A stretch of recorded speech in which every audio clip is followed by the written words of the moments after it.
नमस्कार दोस्तों वक्फ बिल अब कानून की शक्ल ले चुका है, लेकिन विवाद अभी भी थमने का नाम नहीं ले रहा और नाराजगी अब विपक्ष से ज्यादा भारतीय जनता पार्टी में और भारतीय जनता पार्टी के सहयोगियों में है। अब नाराजगी ऐसी है कि नीतीश की पार्टी के जिला अध्यक्ष खुद सुप्रीम कोर्ट पहुंच रहे हैं, वो इससे सहमत नहीं है।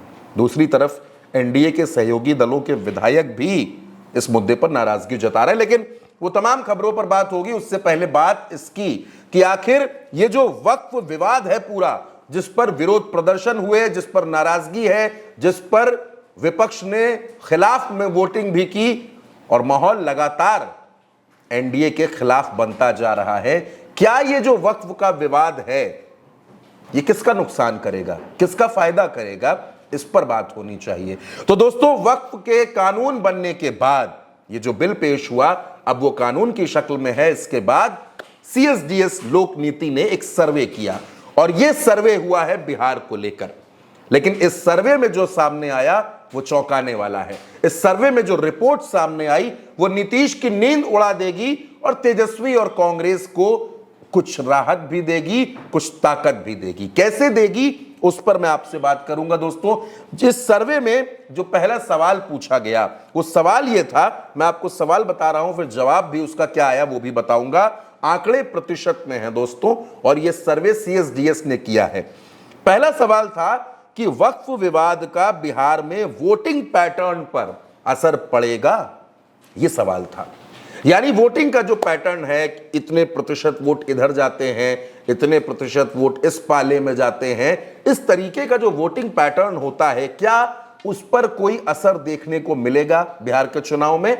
हालांकि चुनाव में अभी वक्त है, उससे पहले ये जो सर्वे आ गया है उस पर बात कर रहे हैं। तो दोस्तों, जिन लोगों ने ये जवाब दिया कि कह नहीं सकते, वो 22% के आसपास हैं। लेकिन इस सवाल के जवाब में कि वोटिंग पैटर्न पर असर पड़ेगा या नहीं पड़ेगा, तो हां कहने वाले लोगों की तादाद बहुत ज्यादा है। वो तादाद है 47% और नहीं कहने वाले लोगों की तादाद 31%। यानी कि 47% लोग बिहार में ये मानते हैं कि इस पूरे मसले का असर वोटिंग पैटर्न पर जरूर पड़ेगा। अब दोस्तों, वोटिंग पैटर्न पर असर पड़ने का मतलब क्या है और उसका असर क्या होगा? असर यह होगा यानी कि जो मुस्लिम वोट्स नीतीश कुमार के पाले में खड़े रहते थे, जो नीतीश कुमार के साथ रहते थे, वो नीतीश का साथ छोड़ सकते हैं। दोस्तों, जब नीतीश कुमार महागठबंधन के साथ रहकर चुनाव लड़ते थे तो 75 से 80% मुस्लिम एक मुश्त मिल जाता था, लेकिन जब वो एनडीए के साथ गए तो महज 5% मुस्लिम वोट नीतीश के और एनडीए के खाते में गया, जिसमें चिराग को भी आप जोड़ लीजिए। यानी वोटिंग पैटर्न पर असर तो पड़ेगा, और असर पड़ेगा तो इसका फायदा किससे मिलेगा, यह भी जाहिर सी बात है कि हर किसी को पता है। अब दोस्तों, मैं इस सर्वे के अगले सवाल पर आता हूं, क्योंकि अहम सवाल इस सर्वे में पूछे गए। अगला सवाल यह पूछा गया कि यह जो पूरा विवाद हुआ, वक्फ विवाद, इसका फायदा किसे मिलेगा, कौन होगा जो इसका फायदा उठाएगा? तो दोस्तों, उसका जवाब है कि इसका फायदा बीजेपी को मिलेगा 47%। यानी जो फायदा है 47% वो भारतीय जनता पार्टी के साथ जाएगा।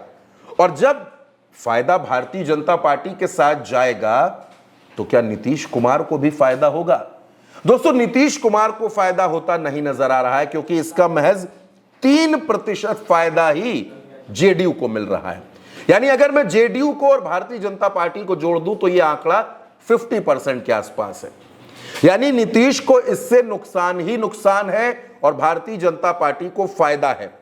बीजेपी का ज्यादा फायदा, और अगर मान लीजिए कि भारतीय जनता पार्टी चुनाव के बाद सरकार बनाने की स्थिति में आ जाए, ज्यादा फायदा, ज्यादा सीटें हमारा मुख्यमंत्री। फॉर्मूला बिल्कुल क्लियर है दोस्तों, कॉन्सेप्ट बिल्कुल क्लियर है, उसमें कहीं से कोई कंफ्यूजन नहीं है। खैर, अब इस सवाल के जवाब में यह देखा गया कि आरजेडी को कितना फायदा है।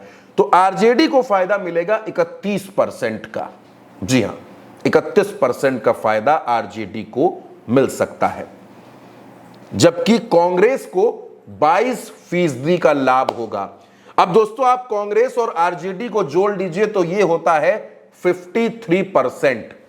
यानी दोनों सवालों के जवाब जो हैं, जो मैंने आपको दोनों सवाल बताए, वोटिंग पैटर्न का और फायदे का, उन दोनों में महागठबंधन आगे नजर आता है, तेजस्वी और कांग्रेस आगे नजर आते हैं। यह सर्वे वक्फ के कानून बनने के बाद फौरन आया है।